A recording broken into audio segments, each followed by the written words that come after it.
ஆன்மீக அன்பர்கள் அனைவருக்கும் வணக்கம். நம்மளுடைய சேனலில் தொடர்ந்து நிறைய சுவாரஸ்யமான ஆன்மீகம் சார்ந்த தகவல்களை தாங்க பார்த்துட்டு வந்துட்டு இருக்கோம்.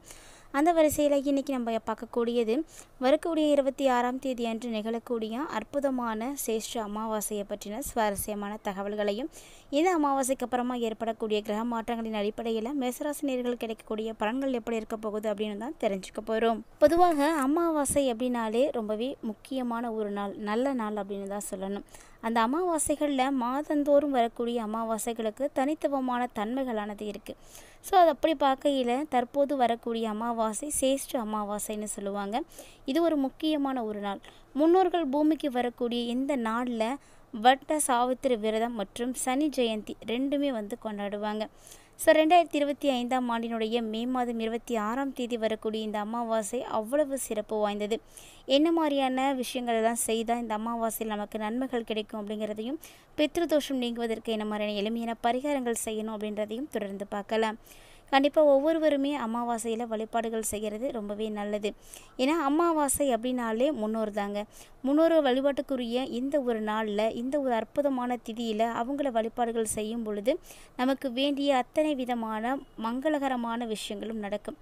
ஒரு வருடத்தில் வரக்கூடிய அமாவாசைகளில் ஆடி, தை மற்றும் மகாலய அமாவாசைகள் மட்டும் இல்லாமல் இந்த வைகாசி மாதத்தில் வரக்கூடிய அமாவாசையும் ரொம்பவே சுவாரஸ்யமான அமாவாசை தான். ஏன்னா இந்த அமாவாசையில் வரக்கூடிய அமாவாசைக்கு தான் சேஷ்ட அமாவாசை அப்படின்ற ஒரு பேர் இருக்குது. சேஷ்ட அமாவாசை அன்னைக்கு முன்னோர்கள் பூமிக்கு வருவாங்க. இதுதான் நம்பிக்கையும் கூட, காலங்காலமாக கடைபிடித்துட்டு வரக்கூடிய ஒரு விஷயமும் கூட.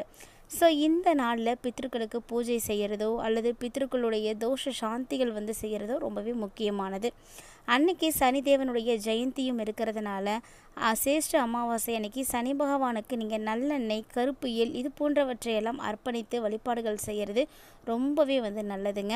மேலும் பார்த்திங்கன்னா சனி மந்திரத்தை உச்சரிக்கிறது ரொம்பவே முக்கியமானது. அது மட்டும் இல்லாமல் அரச மரத்தினுடைய வேரில் நீர் ஊற்றி நீங்கள் விளக்கேற்றி வழிபாடுகள் செய்வதும் சிறப்பானதாக இருக்கும். ஸோ சனிக்கிழமையில் வரக்கூடிய சனீஸ்வர பகவானை கண்டிப்பாக வழிபாடுகள் செய்யுங்க. ஸோ இந்தாண்டு வரக்கூடிய சேஷ்ட அமாவாசை மே மாதம் 26ஆம் தேதி திங்கட்கிழமை அன்னைக்கு வந்திருக்குங்க. திதி ஆரம்பமாகக்கூடிய நேரம் பார்த்திங்கன்னா காலை 11:31 ஆரம்பமாகி 27ஆம் தேதி காலை 9:09 வரைக்குமே அமாவாசை திதியானது காணப்படுது. ஸோ மேலும் சிவபெருமானுக்குரிய திங்கட்கிழமை அன்னைக்கு முருகப்பெருமானுக்குரிய கிருத்திகை நட்சத்திரத்தோடு இணைந்து இந்த சேஷ்ட அமாவாசை வந்திருக்கிறதுனால ரொம்பவே சிறப்பு வாய்ந்த அமாவாசை தாங்க. ஸோ இந்த நாளில் முன்னோர்கள் வழிபாடுகள் செய்வது ரொம்பவே நல்லது. இந்த நாளில் பிரம்ம முகூர்த்தத்தில் எழுந்து புனித நதிகளில் நீராடி தியானம் செய்கிறது ரொம்பவே முக்கியமானது. ஸோ கண்டிப்பாக முடியக்கூடியவங்க, டைம் கிடைக்கிறவங்களாம் இது மாதிரி செய்யுங்க. மேலும் இந்த நாளில் தான தர்மங்கள் கொடுக்கறது ரொம்ப ரொம்ப நல்லது. ஏன்னா தான தர்மங்கள் கொடுப்பதன் மூலமாக அளவற்ற அருளானது நமக்கு கிடைக்கும். ஸோ சேஷ்ட அமாவாசை ரொம்பவே சிறப்பு வாய்ந்தது. இந்த அமாவாசையில் பித்ருக்களுடைய தோஷம் நீங்குவதற்கு பித்ரு தோஷ சாந்தி செய்கிறது தான் ரொம்ப நல்லதுன்னு சொல்லுவாங்க. ஸோ இந்த நாளில் கொடுக்கக்கூடிய தர்ப்பணம் இருக்கட்டும், அது பித்ருக்களுடைய பூஜை, இதெல்லாம் முன்னோர்களுடைய ஆன்மாவை சாந்திப்படுத்தும். அதோட ஆன்மாக்கள் சாந்தி அடையும் பொழுது அவங்க நம்ம வாழ்த்துவாங்க. அந்த வாழ்த்து நமக்கு ரொம்ப அற்புதமான முறையில் கிடைக்கும். ஸோ இதனால் பித்ருதோஷ பாதிப்புகள் எல்லாம் குறைஞ்சி துன்பங்கள் நீங்கிறதுக்கு ஆரம்பிக்கும்னு சொல்லுவாங்க. ஸோ அதனால் கண்டிப்பாக அந்த நாளில் உங்களால் முடிந்த உதவிகளை மற்றவர்களுக்கு செய்யுங்க. இந்த சேஷ்ட அமாவாசையில் நிறைய யோகா அமைப்புகளும் ஏற்பட்டிருக்குங்க. ஏன்னா சேஷ்ட அமாவாசை அப்படிங்கிறது சந்திரன் ரிஷபராசியில் உச்சத்தில் இருக்கக்கூடிய ஒரு டைமிங். அந்த நேரத்தில் சூரியன் மற்றும் புதன் ஆகிய 2 கிரகங்களுமே ரிஷபராசியில் தான் இருக்க போகிறாங்க. அதாவது கிரகங்களினுடைய ராஜா, ராணி மற்றும் இளவரசர் அப்படின்னு சொல்லக்கூடிய இந்த 3 பேருமே ஒரே ராசியில் தான் இருக்க போகிறாங்க.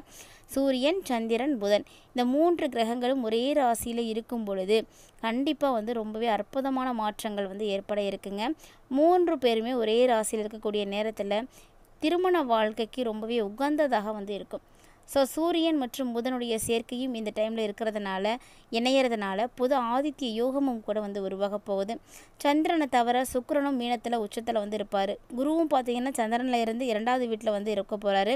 இதனால் சுனபா யோகம் அப்படின்ற ஒரு யோகமும் கூட ஏற்படுதுங்க. சனி ஜெயந்தி அன்னைக்கு சனி கிரகம் 30 ஆண்டுகளுக்கு பிறகு குருவினுடைய ராசியாக இருக்கக்கூடிய மீனத்தில் இருக்கக்கூடியது அப்படிங்கிறது ரொம்பவே சிறப்பு வாய்ந்த ஒரு அம்சமாக தான் பார்க்கப்படுது. ஸோ கட்டாயமாக இந்த பதிவில் நீங்கள் நிறைய விஷயங்களை தெரிஞ்சுட்ருப்பீங்கன்னு நினைக்கிறேன். வாங்க இப்போ அமாவாசைக்கு அப்புறமா என்ன மாதிரியான பலன்கள் மேசராசி நேயர்கள் அடைய போகிறாங்க அப்படின்றதையும் பார்க்கலாம். வீடியோ ரொம்பவே இன்ட்ரெஸ்டிங்காக இருக்கும். ஸ்கிப் பண்ணிடாமல் முழுமையாக பார்த்து பயன்பெறுங்க. கூடவே பார்த்தீங்கன்னா நம்மளுடைய சேனலில் கொடுக்கப்படக்கூடிய ஆன்மீகம் சார்ந்த பரிகாரங்களையும் கண்டிப்பாக செய்து பயன்பெறுங்க. சூரிய பகவான் 2025ஆம் தேதி மே மாதம் 14ஆம் தேதி என்று ரிஷபராசிக்கு வந்து பயிற்சியாக போகிறாரு. இவர் பார்த்திங்கன்னா ஜூன் மாதம் 16ஆம் தேதி வரைக்குமே வந்து ரிஷபராசியில் தான் வந்து இருக்க போகிறாரு. சூரியன் ஒரு ராசியில் இருந்து இன்னொரு ராசிக்கு ஒரு மாதத்திற்கு ஒரு முறை வந்து பயிற்சியாகக்கூடிய ஒரு கிரகம். ஸோ அந்த வரிசையில் ரிஷபராசியில் சூரியன் பயிற்சியாக இருக்கும் பொழுது இந்த வைகாசி மாதம்னு சொல்லக்கூடிய தமிழ் மாதமே வந்து பிறக்குதுங்க. ஸோ இந்த தமிழ் மாதத்தில் வரக்கூடிய அமாவாசை தான் சேஷ்ட அமாவாசை அப்படின்னு சொல்லுவோம். அமாவாசையை பற்றி முன்னாடியே நம்ம நிறைய விஷயங்கள் வந்து பார்த்துருக்கோம். இப்போ அந்த அமாவாசைக்கு அப்புறமா கிரக மாற்றங்களானது மேசராசி நேயர்களுக்கு ஏற்படுத்தி கொடுக்கக்கூடிய பலன்களை பற்றி தான் இப்போ நம்ம தெரிஞ்சுக்க போகிறோம். மேசம் ராசி நேயர்களை பொறுத்த வரைக்கும் இந்த காலகட்டங்களில் உருவாகக்கூடிய ஒவ்வொரு விதமான மூமெண்ட்டுமே உங்களுக்கு ரொம்பவே அற்புதமான வகையில் தாங்க இருக்குது. ஸோ நீங்கள் நினைத்த விஷயங்கள் எல்லாமே வந்து இந்த டைமில் வந்து நடக்க ஆரம்பிக்கும் அப்படின்னு சொல்லலாம். மேசராசி நேயர்களை பொறுத்த வரைக்கும் இந்த வைகாசி மாதம் ரொம்ப லாபகரமான ஒரு மாதமாக இருக்குது. அதாவது இந்த வைகாசி மாதம் அப்படிங்கிறது சேஷ்ட அமாவாசை வந்து கணக்கின்படி பார்த்தோம் அப்படின்னா மே மாதத்தில் தான் வரும். ஸோ உங்களுக்கு பார்க்கையில் இனி வரக்கூடிய அமாவாசைக்கு அப்புறமா எல்லாமே வந்து சிறப்பாக இருக்க போகுது அப்படின்னு தான் அர்த்தம். அதுவும் வியாபாரத்துலலாம் புதிய விதமான முதலீடுகள் செய்யலாமா அப்படின்ற ஒரு சந்தேகமே உங்களுக்கு வேணாம். ஏன்னா தாராளமாக நீங்கள் வந்து செய்யலாம். எல்லாமே உங்களுக்கு வந்து சிறப்பாக தான் இருக்குது. அதனால் பயப்படுற அளவுக்குலாம் ஒன்றுமே கிடையாது. புதிய முதலீடுகள் தாராளமாக செய்யுங்க. உங்களுடைய வியாபாரத்தை நீங்கள் விரிவுபடுத்துறதுக்கான முயற்சிகள் என்னென்ன இருக்கோ அது எல்லாத்தையுமே நீங்கள் செய்யலாங்க, தவறே கிடையாது. நீங்கள் இப்போ எதிர்பார்த்ததை விட நல்ல லாபங்கள் வந்து உங்களுக்கு வந்து சேர ஆரம்பிக்கும். இது நாள் வரைக்கும் நம்ம எது செஞ்சுமே நமக்கு வந்து விருத்தி ஆகலையே, நம்மளால் ஒன்றும் முன்னுக்கு வர முடியலையே அப்படின்ற கவலையில் இருக்கக்கூடிய உங்களுக்கு இந்த டைம் பார்த்திங்கன்னா ரொம்பவே சிறப்பாக இருக்கும். ஸோ அமாவாசைக்கு அப்புறமா நீங்கள் எது வேணாலும் செய்யலாம், ரொம்பவே நல்லாவே இருக்கும். அது மட்டும் இல்லாமல் எதிர்பார்த்ததை விட சிறப்பான வேறு விஷயங்கள் எல்லாம் நடக்க போகுது.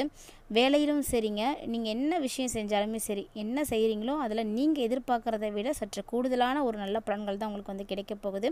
நல்ல ஒரு முன்னேற்றத்தை தான் நீங்கள் வந்து அடைய இருக்கீங்க.